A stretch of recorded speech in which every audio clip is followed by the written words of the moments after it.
Good evening. MA Philosophy MPYE-001 Logic, block number 2, unit number 4, Fallacy. The purpose of this unit is to enable the students to recognize fallacies. This is necessary because it is possible to distinguish valid arguments from invalid arguments only when we can identify invalid arguments. In other words, you can know what is good only when you know what is bad, and if you know what is bad, you surely will avoid the same. This is what precisely Socrates said. Fallacy is the class name given to bad illogical arguments. Fallacies are like plastic flowers. They give you the impression that they are valid, but a student of logic like a B should be able to distinguish between the real valid and the artificial invalid. Introduction. There are as many types of fallacies as there are types of errors in arguing. Falsehood has many faces, whereas truth has only one. Therefore, our task is clear: what we do mean by fallacy, how do they arise, how are they classified, how can we avoid them. These are some of the questions to which we turn now. Logic deals with rules of correct thinking. Hence, fallacy arises when we violate any of these rules. Strictly speaking, a fallacy is a type of arguing which appears to be valid but actually invalid. The term fallacy comes from the Latin word follow, means I deceive. We reason indirectly when the premises of an argument fail to support its conclusion. Every fallacy can be a non sequitur. It does not follow. Example: this man not clever because he cannot talk fast, or he is not a patriot because he does not wear khadi. Any argument of this sort is fallacious. Therefore, any error in reasoning is a fallacy. Logicians use the term fallacy to mean typical error, that is mistakes in reasoning that exhibit a pattern that can be identified and named. The great logician Gottlob Frege, regarded as the father of modern logic, he made this observation: one of the tasks of a logician is to indicate the pitfall laid by language in the way of the thinker. Every fallacy is a type of incorrect argument. The particular argument that violates some known or unknown rule is commonly said to be a fallacy because it is an individual example of that typical mistake. When the rule is unknown, it is the business of logicians to discover or frame the rule. Illustration: suppose one argues all science is essentially materialistic. Karl Marx, who was certainly a materialist, must therefore have been scientific. This is a bad reasoning, fallacious, because conclusion does not follow from the premise. If every P is a Q, it does not follow from the fact that one is a Q that he is a P. All cats are mammals, but not every mammal is a cat. Hence, we can easily identify a pattern of mistake. We call this pattern the fallacy of affirming the consequent. This is a formal fallacy that violates one of the rules of mixed hypothetical syllogism.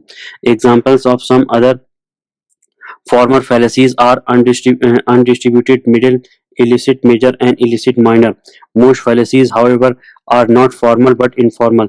They are patterns of mistakes that arise from confusions concerning the content of the language used. Such informal fallacies arise in very many ways, and they are often most difficult to detect than formal ones because language is slippery and imprecise and can set traps. In this unit, we consider only informal fallacies. Since the students are already familiar with the formal fallacies in their study of classical logic. A word of caution: in ordinary speaking and writing, people sometimes make mistakes without being aware of them.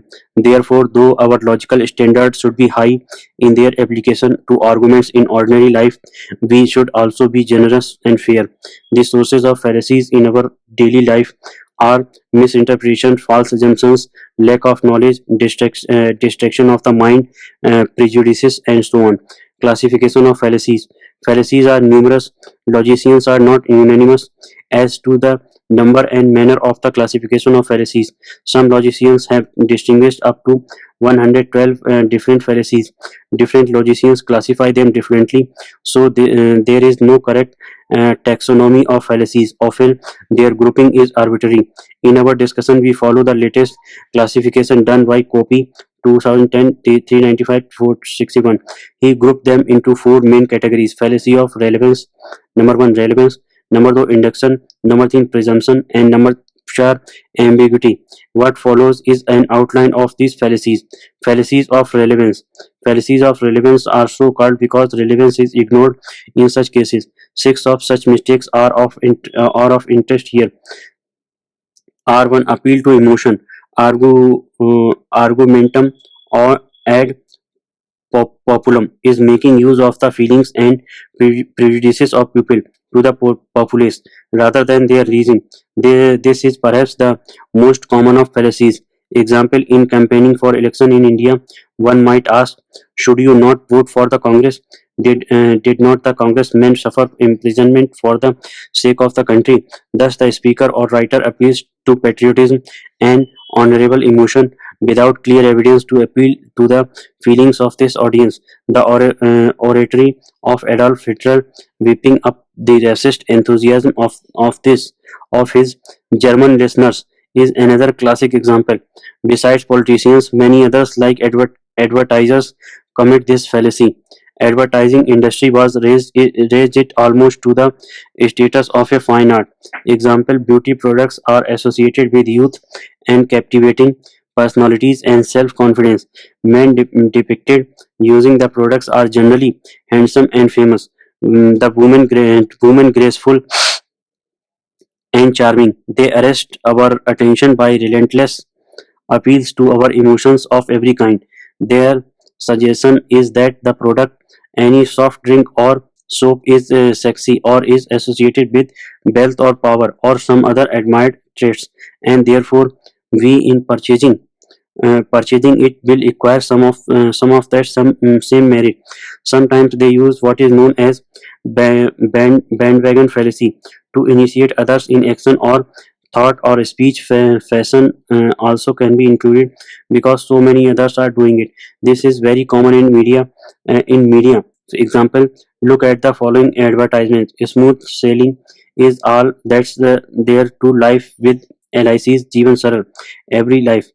uh, a variant of this frequent fallacy is called argumentum and misericordium, appeal to pity. This is used very much in criminal trials.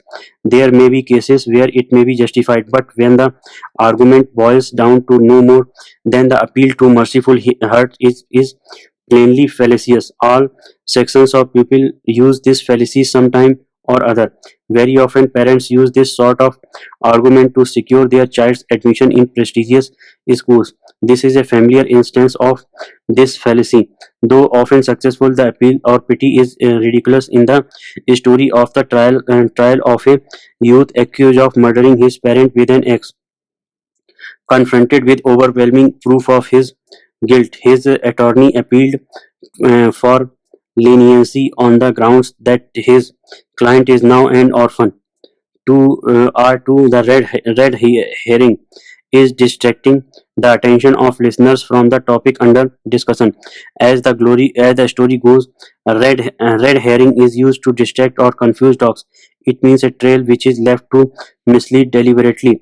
So whatever can keep the listener off the track may serve as a red herring in a popular novel or and movie.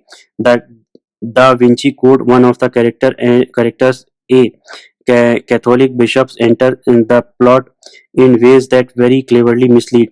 His name aptly suits the mission. Bishop uh, Aringarosa, meaning red herring, is Italian. R3, the straw man, in a way of arguing against some view by presenting an opponent's position as one that is easily torn apart. That is, it is very much easier to win a fight against a man made of straw than against one made of flesh and blood. to argue that one should not join the civil services since some civil servants are corrupt, and by joining the civil service one would be supporting this systematic corruption in an example of a straw man argument. But this argument is not justifiable because someone may decide to join administration with the laudable intention of eradicating corruption in public life. This fallacy results when we adopt the most extreme view possible. The every act or policy of a certain kind is to be rejected. This argument is easily to win, but not relevant to the conclusion originally proposed. R4 argument against the person. Argumentum or ad hominem consists in attacking the character of the opponent instead of proving or disproving the point at issue. Instead of proof, the argument merely refers to his conduct. The thrust of an argument which commits the fallacy of ad hominem is not on the disputed conclusion but on some person who defends it. This kind of personal attack is hurting and might be conducted in either of two ways.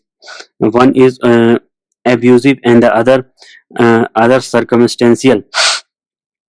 Abusive attack means questioning the integrity of the opponent, but the character of an advisory is logically irrelevant to the truth or falsity of the reasoning employed, and a proposal may be attacked as unworthy because it is supported by extremists or by fundamentalists. But such allegations, even when plausible, are not relevant to the merit of the proposal itself.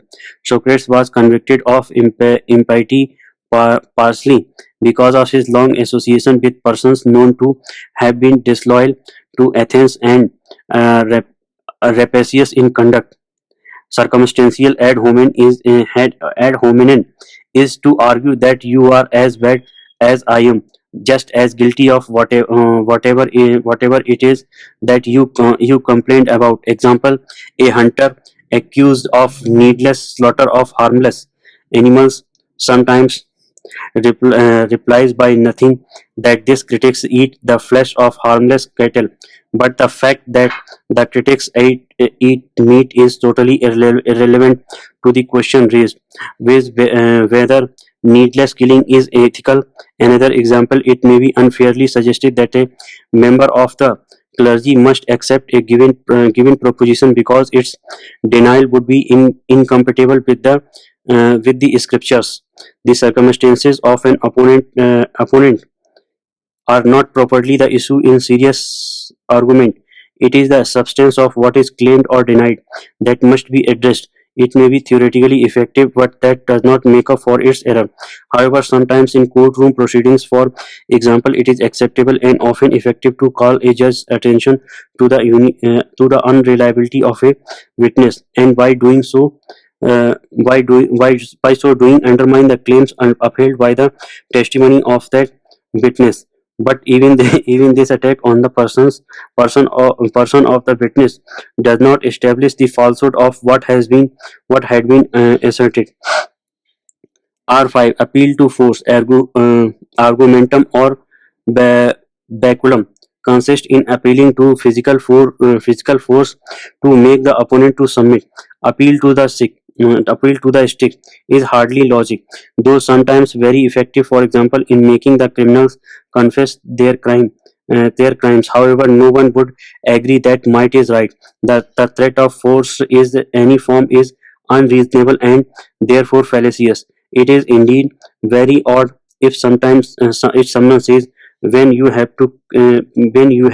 no case, well, get angry and threaten. This is equal to saying the best policy of defending yourself is to become offensive. Right from the domestic front to the international forum, threat, a subtle weapon, is used as a powerful instrument of persuasion. Many powerful nations are using arm twisting policy like reducing financial aid, cutting the technical assistances, and so on. If the opponent countries do not sign a particular treaty, though threats are used implicitly on a large scale by all sections of society, Accepting a conclusion merely on the basis of threat is not at all sound from a logical point of view. Missing the point, ignoratio elenchi R6 is diverting attention from the real point at issue. It is arguing beside the point. This applies to many kinds of argument where the conclusion does not follow from the premises. Example: the object of war is peace. Therefore, soldiers are the best peacemakers. Even if it is assumed that the object of war is peace, still it does not imply that soldiers are the best peacemakers. Of the various informal fallacies of relevance in ignoratio elenchi is perhaps the most difficult to describe with precision. It is confusion in reasoning that the speaker does not fully recognize. Aristotle, who clarified fallacies, explained it as a mistake made in trying to refute another's argument. Defender tries to argue for P and the opponent counters it with an irrelevant Q. In the sense, every fallacy is an ignoratio elenchi because there is a gap between the premises and the conclusion, and thus the debater misses the point. Debater misses the point.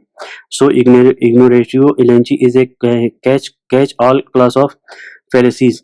Non sequitur is similar fallacy in which the conclusion does not simply follow from the premises. Non sequitur is most often applied which the failure of argument is obvious. A great rough non sequitur Abraham Lincoln observed in his speech in 1854 was sometimes twice as dangerous as well as polished fallacy. Argument from ignorance. Argumentum or ignorantium is taking advantage of a ignorance of the opponent. Example: there is neither heaven nor hell because no one has seen it, or ghost does not exist because no one has proved its existence so far. If a proposition has not yet been disproved, can we conclude that it is true? If we say yes, then we are arguing from the supposed absence of disproof to the presence of proof. This is what the examples given above show. Or if some propositions has not yet been proved true, then can we conclude that it is false? If we can, then we are arguing from the absence of disproof to the presence of proof. The following example falls under this category. Since no one has disproved a supernatural being, the supernatural being exists. Both these inferences are defective. For ignorance or absence of evidence is taken as evidence of the conclusion. Unfortunately, our daily life is sprinkled with this fallacy. The customer asks the shopkeeper concerning the quality of an item like cloth. The spontaneous reply is that so far no one has complained against it. Similarly, a customer asks the manufacturer about the quality of the gas he is buying. The standard answer is, I have been making and selling glass for nearly 10 years, and since then I have not heard any complaint against it. Even about quality of the glass he is buying. Even in science, this fallacy crops up.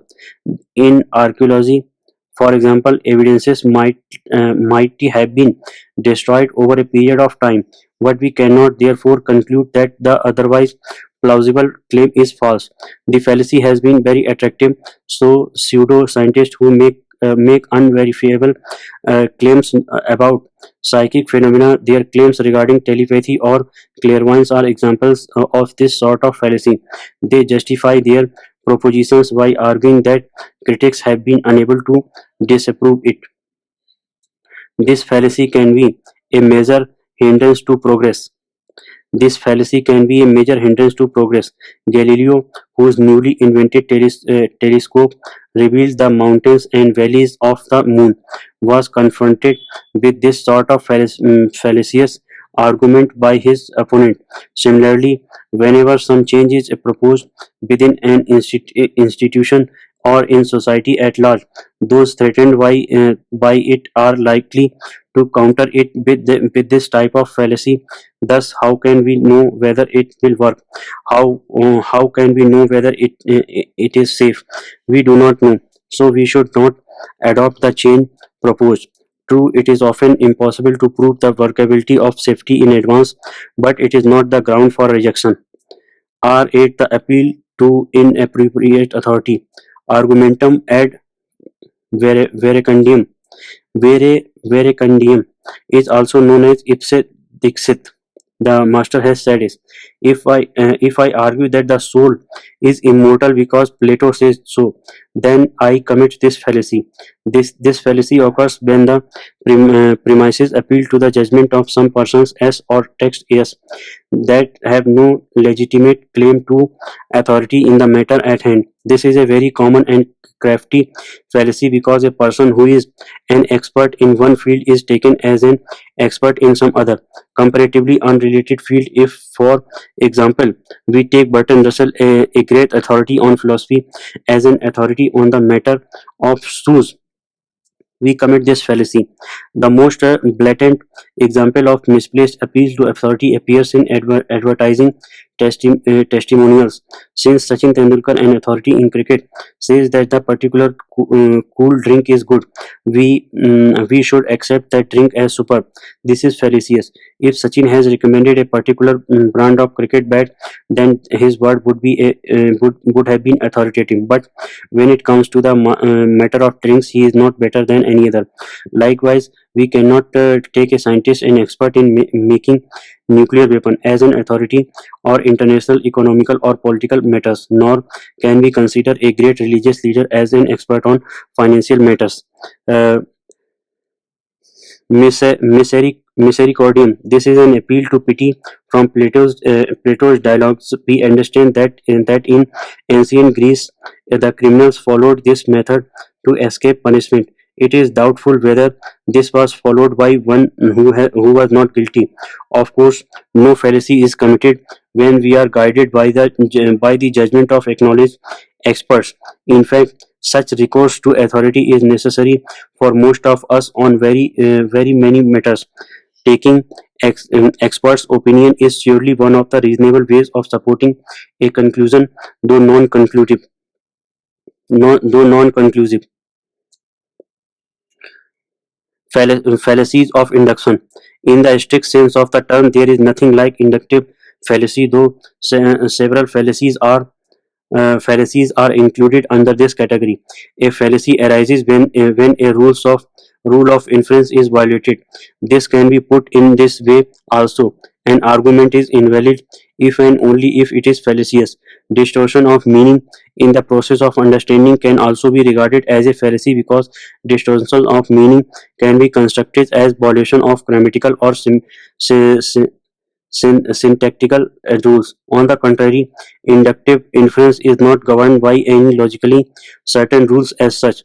In other words, inductive argument is neither valid nor invalid. It is either probable or improbable. Further, probability or improbability is a matter of degree.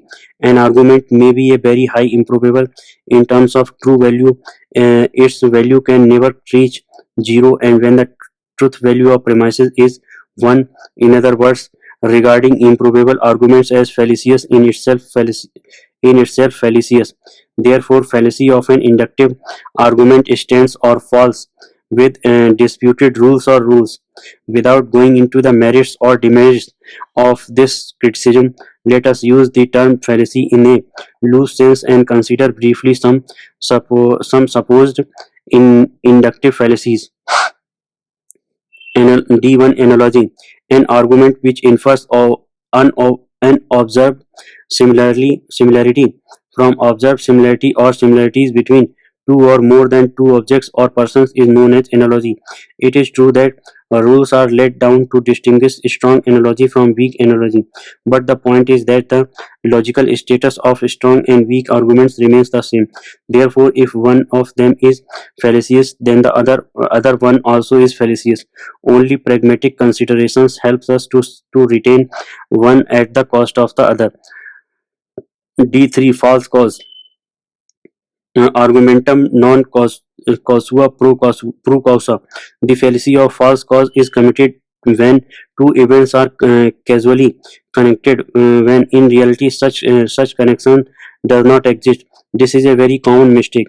Superstition, for example, suffers from this fallacy. Suppose that someone says that a black cat crossed the path of a traveler, and shortly afterwards he broke his head, and therefore the black cat crossing the path is caused. This is an example of this fallacy. Post hoc ergo propter hoc. After this, therefore, because of this, is another form of this fallacy. Every attendant every at, antecedent of an event is not necessarily the cause of the consequent event. Example: thunder is heard after the lightning, therefore lightning is the cause of thunder. Mistakes of this kinds are rather common. Unusual weather conditions are blamed on some unrelated celestial phenomena that happen to precede them. An infection caused by a virus is thought to be caused by a chill wind or wet feet, and so on. False cause is also the fallacy committed when one mistakenly argues against some proposal on the ground that any change in a given direction is sure to lead to further changes in the same direction, and thus to grave consequences. Taking this step, it may be said, will put us on a slippery slope to disaster, and such reasoning is therefore called the fallacy of the slippery slope. A brief criticism is required. Identification of causal necessity with logical necessity is now history. Failure at two levels accounts for this sort of identification. One, failure to distinguish sequence from consequence, and second, failure to recognize the dominant role played by the way in which a human mind can perceive and cannot perceive the pattern of events. Again, the causal necessity has only pragmatic significance. Mistaking pragmatic necessity to logical necessity is the real fallacy. Hasty generalization D4. In reality, the term hasty generalization uh, is a misnomer. Generalization, whether or not hasty, does not conform to any rule. In the strict sense of the word, generalization becomes fallacious when association of events within fair sample is taken to represent association within the larger population.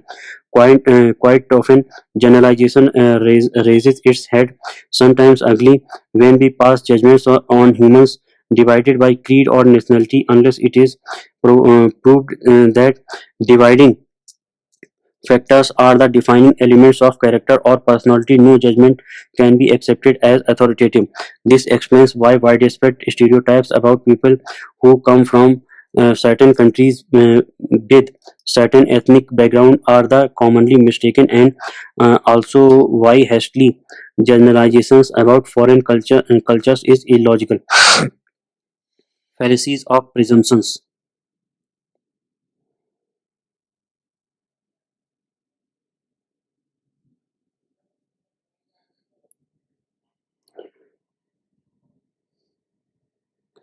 There are fallacies that assume the truth of some unproved propositions. Such presumptions often goes unnoticed.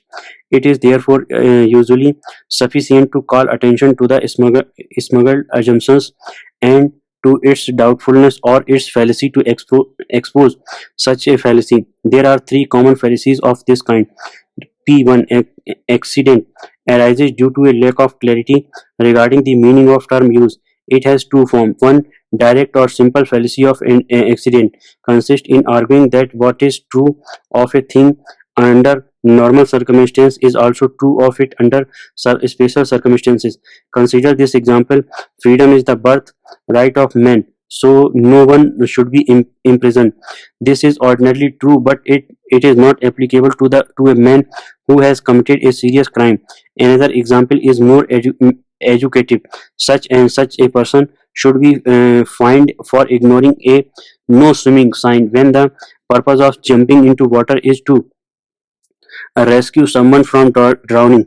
Number second, the converse fallacy of accident is the opposite of the direct fallacy of accident. It occurs when we argue that what is true of a thing under special circumstances is also true under normal circumstances. Consider this example: liquor is beneficial in certain cases of disease. They must therefore be beneficial for all persons, and so its prohibition must be lifted. This is similar to hasty generalization. In the realm of morals, the fallacy of accident occurs if one is not careful in applying the general moral dictum. For instance, It is true that telling a lie is wrong, but in order to save one's life, it is not wrong to tell lie. We have to consider the distinction between general rule and special circumstances with greater care. Logician's job is to warn the arguer that the fallacy can creep in reasoning. When we argue from an unqualified statement to a qualified one, we cannot simply assume that a generalization applies universality. For instance, there is a general principle in law, has hearsay rule, that hearsay evidence may not be accepted in court, but this does not apply when the person whose communications are reported is dead. P2 complex question is also called fallacy of many questions. This is a de- dis- de- decipherable devices. This fallacy consists in asking a question in such a way as to presuppose the truth of some proposition buried in the question. This is a favorite device of layers. For instance, a lawyer asks asks the defendant, "Have you stopped beating your wife?" It assumes that you are married and that your wife is alive and that you used to beat your wife, and so on. But none of these may be the case. The truth may be that you are a bachelor. The best way to face this fallacy is to defute all the presuppositions hidden in the question one by one, instead of giving a straight yes or no answer, which might land you in trouble. The appearance of a question in an editorial or headline often has the purpose of suggesting the truth of the unstated assumptions on which it is built. Just took bribe Judge took bribe. This technique is a common mark of what is known as yellow journalism, and in debate, whenever a question is accompanied by the aggressive demand that it be answered yes or no, there is reason to suspect that the question is loaded, that it is unfairly complex. P3 begging the question petitio principi consists in cleverly assuming the conclusion of the premises instead of proving it. Example 1: should not do this because it is wrong. This argument does not prove why the action is wrong, but merely assumes it to be evil. Thus, if we assume what needs proof, then we are mere beggars begging what we ought to earn by proof. This fallacy ends where it begins. A celebrated example of the fallacy which occurs in the philosophical writings is the argument that everything in the world has a cause, since if it did not, we should have effects without causes.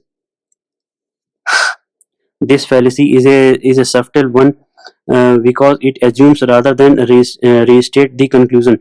J.S. Mill argued that categorical syllogism commits the fallacy of petitio principii. For example, consider this argument: all men are mortal.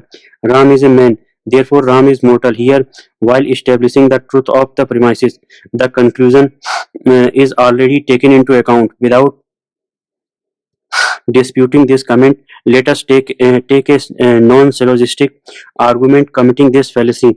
A man registered a woman in a hotel as his wife and replied, when asked for proof, certainly she is my wife because I am her husband. This fallacy is not limited to common men.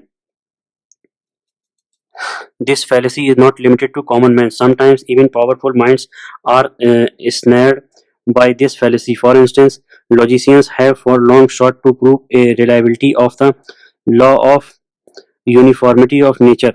This is an inductive principle which says that the laws of nature will operate tomorrow as they do today, and therefore in basic ways nature is uniform. That the future will essentially be like the past is the claim at stake. This is never doubted in ordinary life, but it turns out to be very difficult to justify on philosophical grounds. If we ask why conclude that the future will be like the past, then the answer would be because it always has been like the past. Fallacies of ambiguity. These fallacies arise as a result of the shift of meaning of words and phrases. Shift from the meanings that they have shift from the meanings that they have in the premises, or two different meanings ascribed to them in the conclusion. Such mistakes are called fallacies of ambiguity. The deliberate use of such devices is usually crude and readily detected, but at times the ambiguity may be obscure, the error accidental, and the fallacy subtle. Five varieties are uh, distinguished below. Equivocation is the fallacy which consists in using words or phrases with two or more meanings deliberately or accidentally while formulating an argument. Fallacies related to ambiguous terms discussed in categorical syllogism serve as examples in this context also. The rule is, in a categorical syllogism there should be three and only three terms, each used twice in the same sense. The violation of this rule is the simplest way of committing this fallacy. Ambiguity consists in a misunderstanding due to the ambiguous grammatical construction of propositions. Many advertisements inadvertently commit this fallacy. Why go elsewhere to be cheated? Come to us. Consider another example. Suppose we are told that a number is equal to 3 times 5, 5 plus 4. This is an example of ambiguity, since the answer might be either big bracket small bracket 3 into 5 small bracket plus 4 is equal to 19 big bracket, or big bracket 3 into small bracket 5 plus 4 is equal to 27 big bracket. Assent, A3, assent consists in lifting the word out of context, resulting in illegitimate emphasis upon it. For example, consider this sermon: "Thou shalt not bear false witness against your neighbor." If we emphasize unduly the word neighbor, then it would mean that you are free to bear false witness against other. On the other hand, if against is stressed, then it would mean that you may bear false witness for your neighbor, and so on. The assent may be oral or may make use of italics or other devices in the language. Often, much or what we mean depends on the accent of words is an argument. Propagandists deliberately distort statements to mislead audiences. For example, tabloid newspaper often use bold and large print to attract the reader's attention. Advertising relies on this device heavily. Consider this advertisement in a newspaper: "Take absolutely free the contest entry form." If we consider the extent of the use of emphasis in various forms and the use of meanings deliberately taken out of context, we can rename accent as the fallacy of emphasis. A4, composition occurs when what is true of the parts taken separately is said to be true of the whole taken collectively. Example: cotton cannot be strong enough to make clothes of look. For look, I can break this cotton thread quite easily. It is true that when each thread is taken separately, but not true when they are taken together. Another example: J.S. Mill commits this fallacy when he argues that the general happiness is the greatest good because each individual desires happiness. Division is the opposite of composition. Division is the opposite of composition. What is true of the whole is taken to be true of its parts. Here is an example: he must be a Catholic, for he is an Italian, and Italy is a Catholic country. True, Italy as a whole is Catholic, but the same need not be true of every Italian. Another example is given below. Some people argue that what is best for the nation must necessarily be advantageous for each citizen. Exercises: name the Pharisees in the following.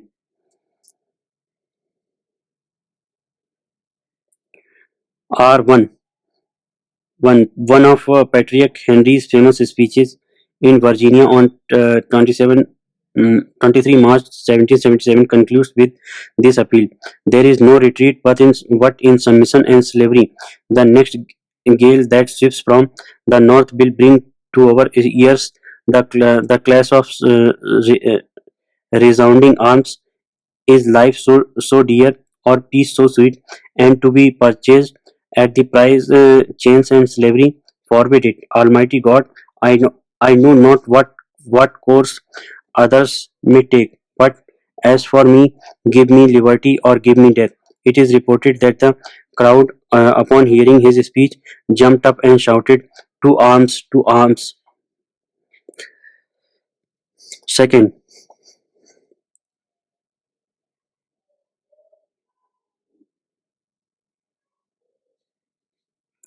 at his trials in Athens, Socrates referred with disdain to other defendants who had appeared before their jury accompanied by their children and families, seeking acquittal by evoking pity. Socrates continued, I am probably in danger of my life, will do none of these things, and I have a family, yes, and sons, O Athenians, three in number, one almost a man, and two others who are still young, and yet I will not bring any of them here to petition you for acquittal.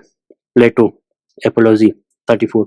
R2. In the words of finance, a prospectus is issued to attract investors in a company about to go public, which speaks much about the company but does not mention the price of its shares. R4. And Mr. X has no appreciation of music, for has he ever purchased a ticket for a musical performance? R51. The father tells his son, Sonny, next time, before giving you pocket money, I will see your report card. Second, the union workers threaten the establishment that if their demands are not met, they will go on strike. R6.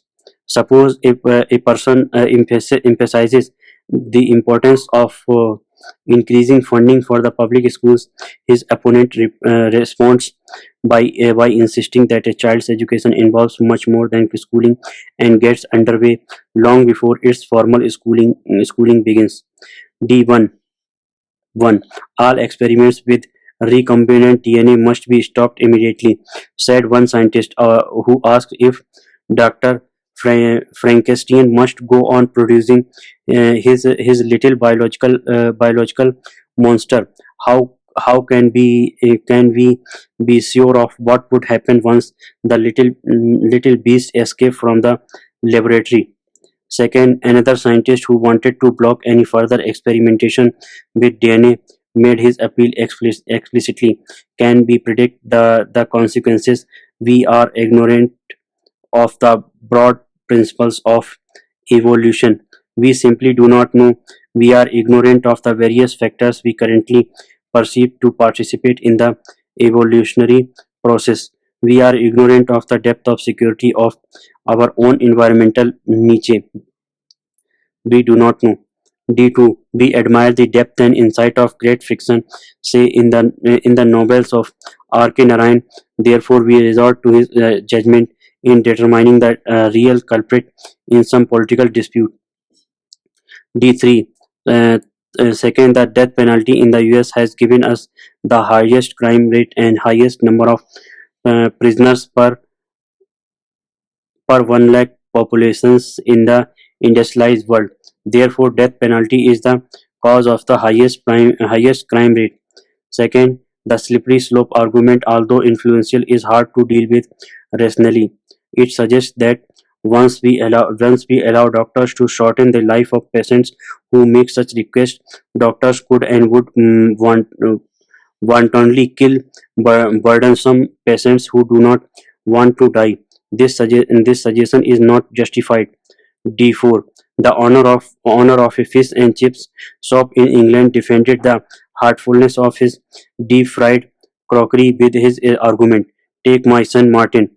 He has been eating fish and chips his whole life, and he just had a cholesterol test, and his novel is below the national average and his level is below the national average. What better proof could there be than a friar's son? P1 1 to charge interest on the money loan is quite legitimate. Therefore, to take interest loaned or to a friend is in distress is quite legitimate. Second, all killers of humans are murderers. Soldiers are killers of human in war. Therefore, the soldiers are murderers. Third, to give charity to young healthy beggar is wrong. Therefore, charity is bad. P2 1. How exactly did you feel when you murdered your brother? Second, why are your politicians so corrupt? Third, how can we change our education system to make our studies more effective? P3. You ought to give alms because it is a duty to be charitable. A1. Idle men are insufficient. Idle men are inefficient. Idle men are incapable. Therefore, idle men are invaluable. A2. The farmer blew out his brains after receiving an affectionate farewell of his family with a shotgun. A3. Since every part of a certain machine is light in weight and the machine as a whole is light in weight. Uh, 4. A4 1. The cricket team is a good team, so each of its players must be good. Second, this corporation is very important and Mr. Das is an official of this corporation and therefore Mr. Das is very important. 4.8. Let us sum up. Fallacy is an illogical way of arguing. Formal informal fallacies are two kinds of fallacies. A formal fallacy is committed when a rule of inference is committed. Ambiguity in expression results in informal fallacy. If we know when a fallacy is committed, we are less likely to err. Therefore, knowledge of erroneous thinking has positive advantage. Inductive inference is not governed by any rules of inference. Therefore, in the strict sense of the word, there is nothing like inductive fallacy. Thank you.